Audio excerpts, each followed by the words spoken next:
Late summer nights have always held a strange allure, quiet, warm, and heavy with the scent of pine and earth. For years, truckers driving long stretches of highway that cut through dense forests have shared eerie stories about a particular stretch known as the Whispering Woods.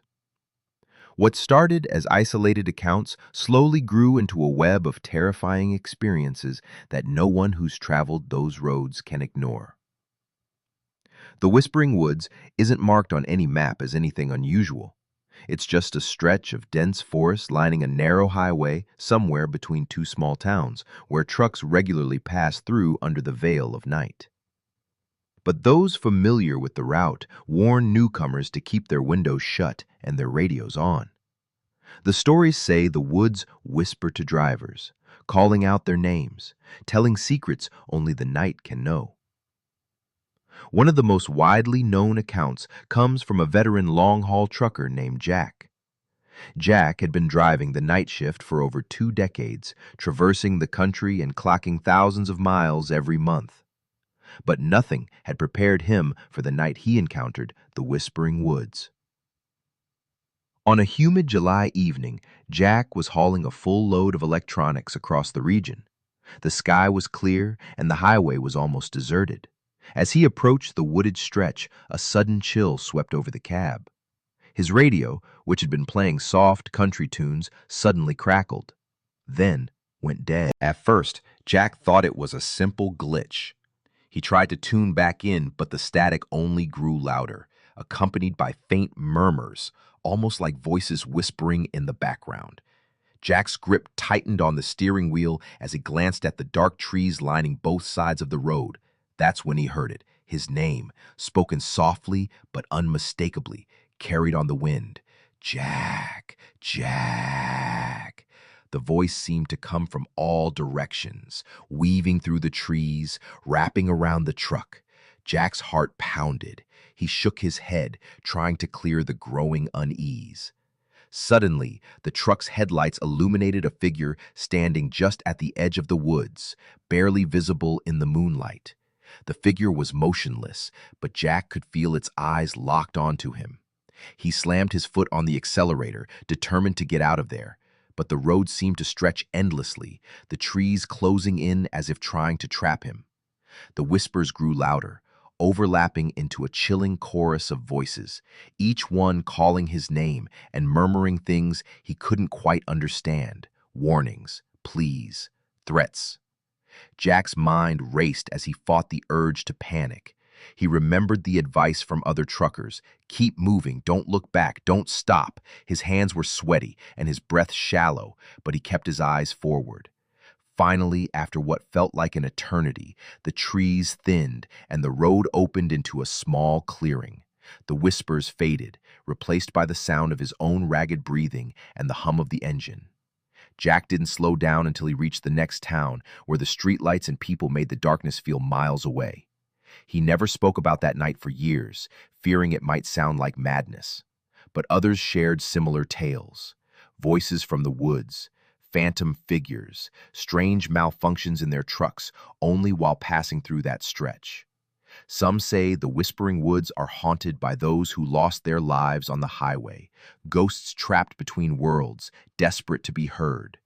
Others believe it's an ancient curse tied to the land, a warning to travelers who dare disturb its peace. Regardless of the explanation, every trucker who knows the road through those woods carries a shared fear.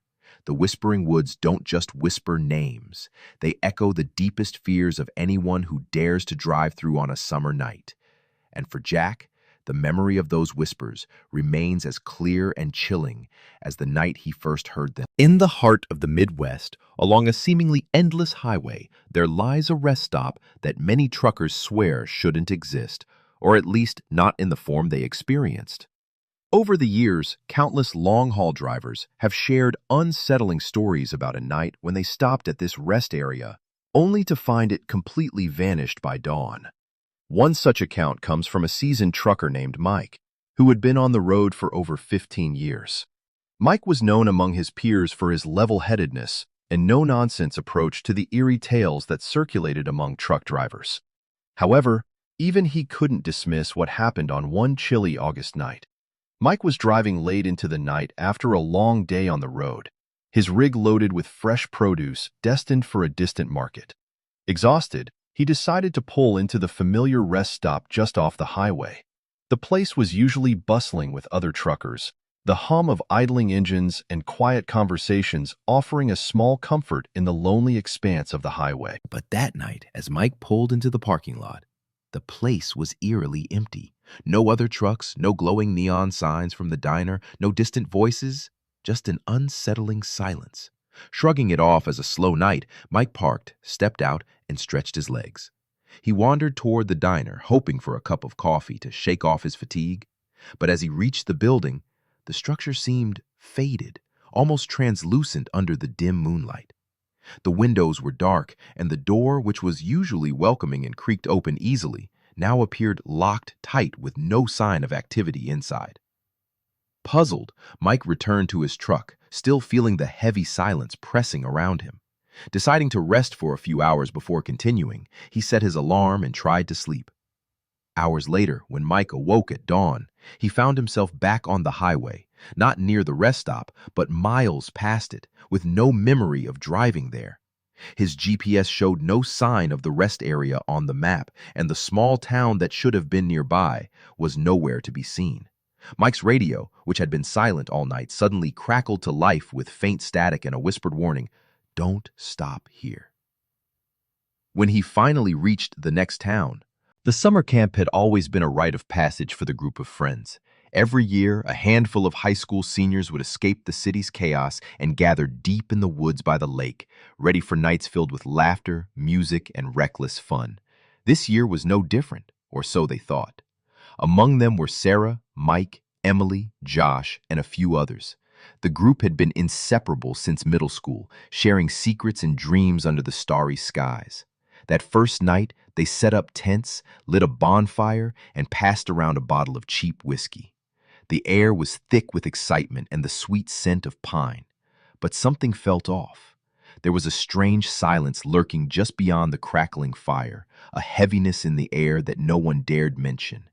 The woods seemed to watch, shadows shifting just beyond the circle of light. It started with Mike. He was the life of the party, always loud, always joking. But as the night grew late, he stumbled away from the fire, mumbling about needing some air. Hours later, Emily found his body near the lake, face pale, eyes wide open as if frozen in terror. The coroner would later call it poisoning, but no one could explain how it happened. Shock rippled through the group. They wanted to leave, but the forest was far from any road, and their phones had no signal. Fear replaced laughter. The next night, Sarah vanished. She had gone to fetch water from the nearby stream, but never returned. Hours of searching revealed nothing, only her backpack, lying torn beside broken branches. Whispers started among the friends. Was someone, or something, out there? One by one, the group dwindled. Each disappearance was more mysterious than the last. Josh, who had always been skeptical, became paranoid, convinced that someone within their own circle was responsible. But who could it be, and why? No matter how closely they watched each other, no one saw the shadow moving just out of sight, blending with the trees. The one person no one remembered was already there from the start. As dawn broke over the dense forest, the remaining campers were exhausted and terrified. The once tight-knit group was now fractured, their trust eroded by fear and suspicion. The campfire no longer brought warmth or comfort. It was just a flickering reminder of what they had lost. Emily, Sarah, Mike, and Josh were gone. And the question hanging heavy in the air was simple.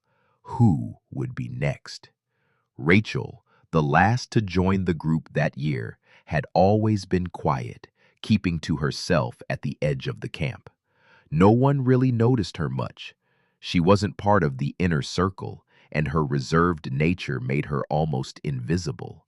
But now, with so few left, every face was scrutinized. That night, as the group huddled in their tents, strange noises echoed through the woods.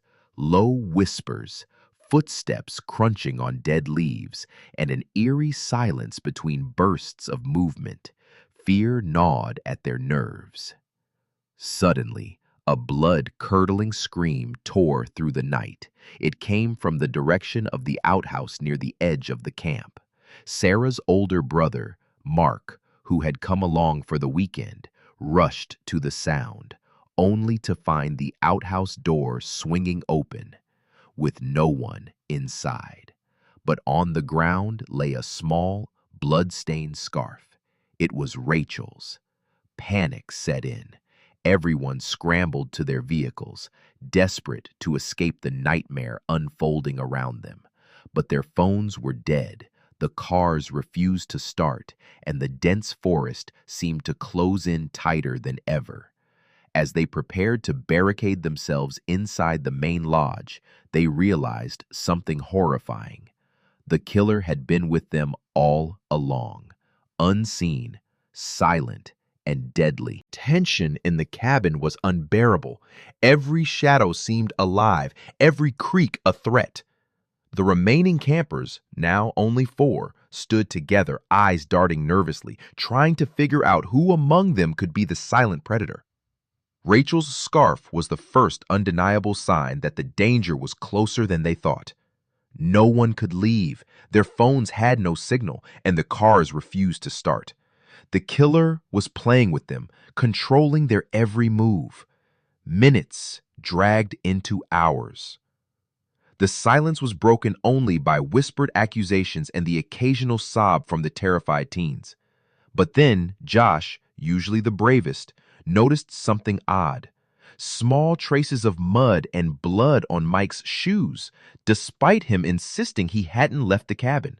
Suddenly, Mike lunged toward the window, smashing it open and disappearing into the darkness outside. Everyone froze, unsure whether to chase or flee. Then, from the forest came a chilling scream, Mike's scream. Panic turned into desperate action. Rachel grabbed a flashlight and called for everyone to stick together. But one by one, they started disappearing, leaving only Sarah and Rachel inside the cabin. As dawn approached, Sarah found herself alone, the nightmare almost over, but the truth still elusive. Then, from behind, a shadow emerged. Josh, his eyes wild, face smeared with dirt and blood. He confessed in a whisper. He had been the killer all along, driven by jealousy and rage, hidden in plain sight. Sarah managed to escape when Josh was momentarily distracted. She ran through the forest until she found help at a nearby ranger station. The authorities found the bodies the next day, and Josh was apprehended, confessing to the chilling murders. The campfire stories that summer never forgot the terror of those nights. And every year, as new campers arrived, whispers circulated about the ghostly figures still wandering the woods, a reminder that sometimes the scariest monsters hide within the group, unseen until it's too late.